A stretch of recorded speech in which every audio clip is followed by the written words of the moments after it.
ये ऊर्जा के परिवर्तन की रात होती है। तांत्रिक ग्रंथों में इस रात को दरिद्र नाशनी काल कहा गया है। इस रात की गई लक्ष्मी साधना साल भर के धन परिवाह को प्रभावित कर सकती है। ओम नमो आदेश चैनल में आप सभी का बहुत बहुत स्वागत है।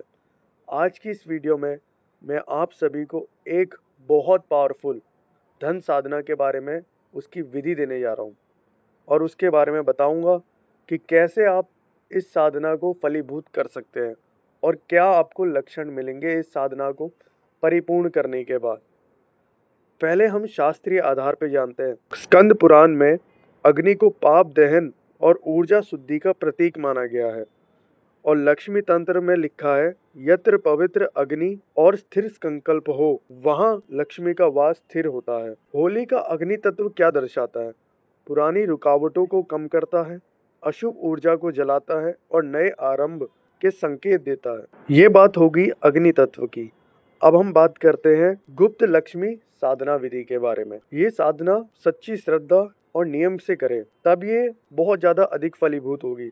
वैसे तो होली का जो पावन त्योहार है, इस त्योहार के दिन जो शक्तियों का आगमन होता है, उसका जो फल मिलता है, उस दिन करी गई साधनाओं का जो फल मिलता है, वो और दिन से करी गई साधनाओं से 100 गुना ज्यादा होता है। तो अब हम बात करते हैं सामग्रियों की। सामग्रियां हमें 5 प्रकार की सामग्रियां लेनी है, जिसमें एक आपका कोई भी पुराना सिक्का चल जाएगा। दूसरी सामग्री 7 लौंग। तीसरी सामग्री थोड़ा सा गुड़। चौथी सामग्री एक हल्दी की गांठ। हल्दी की गांठ क्यों कह रहा हूं मैं? हल्दी को बहुत ज्यादा शुभ वस्तु के रूप में देखा जाता है। और एक पीला कपड़ा। पीला एक जो कि बहुत ज्यादा सकारात्मक ऊर्जा का रंग होता है। तो ये आपको 5 प्रकार की सामग्रियां लेनी है और ये विधि आपको कब करनी है?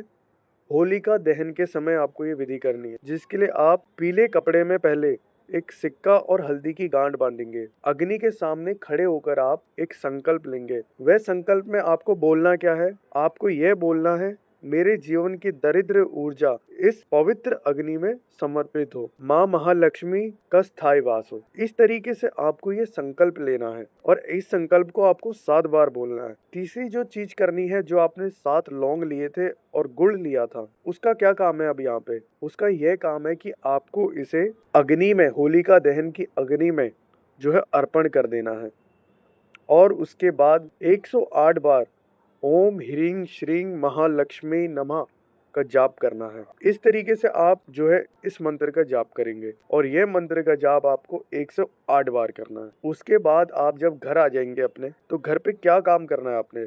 घर में एक दीपक जलाना है घी का। घी का क्यों कह रहा हूं मैं? घी का जो है संतुलन बनाए रखने के लिए घी का तेल का इस्तेमाल, घी के जोत का इस्तेमाल करा जाता है, क्योंकि घी क्या करता है, आपके घर में एक संतुलन, एक स्थिरता जो है बनाने का काम कर देता है। तीसरी जो चीज, आपने जो सिक्का लिया था, उस सिक्के को आपने पूजा के स्थान पे रख देना है और 7 दिन तक 21 बार श्रीम का जाप करना है।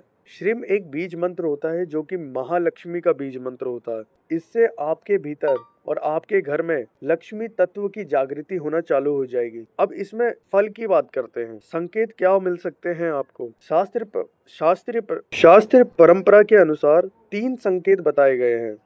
वह 3 संकेत किस प्रकार के होते हैं? पहला, स्वप्न में प्रकाश, सोना या जल दिखना। ये पहला संकेत है जो आपको स्वप्न के माध्यम से जो है आने लगता है। दूसरा जो संकेत है, रुके हुए पैसे का आना। कहीं पे आपकी अड़चन होगी, कोई आपका धन जो है देना वाला था लेकिन दे नहीं रहा था बहुत लंबे अरसे से, लंबे समय से। लेकिन होता ही क्या है, जब आप ये साधना करते हो तो आपको एक शुभ संकेत आने लग जाते हैं।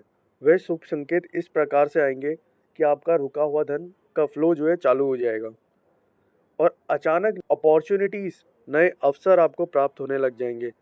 लेकिन कभी कभी याद रखें, जब कोई साधना कुछ अच्छे फल ला रही होती है तो साथ में कुछ पुराने नकारात्मक जो चीजें होती है उनको तोड़ती है। तो उनके तोड़ने के लिए कई बार जो उनका जो भार होता है कर्मों का, वो कर्मों का भार क्या करता है? रुकावटें उत्पन्न करता है, क्योंकि उन कर्मों के भारों में एक उछाल होती है। वह उछाल एक तरीके से आपके जो नए जीवन में अपॉर्चुनिटीज आते हैं, तो वो टेस्ट लेती है कि मैं जिस व्यक्ति को ये अपॉर्चुनिटीज़ दे रही हूँ, क्या वो उसके काबिल है या नहीं है। तो इस तरीके से वह आपकी एक टेस्ट लेने लग जाती है और थोड़ी-थोड़ी आपको जो है पहले शुरुआत में इस साधना के रुकावटें दिखती हैं, जिस कारण से आपका मन एक बार तो कहेगा कि मैं क्या कर रहा हूँ प्रतिदिन, प्रतिदिन मैं क्या कर रहा हूँ? आपका मन करेगा कि मैं साधना छोड़ दूँ, लेकिन जब आप इस साधना को करते हैं, धीरे-धीरे करके आप इन रुकावटों की तरफ ध्यान नहीं देते हैं और पूर्ण समर्पण माँ लक्ष्मी की तरफ बढ़ा देते हैं अपना, तो धीरे-धीरे करके आर्थिक रूप से आपको अपने परिवार में उन्नति दिखने लग जाती है।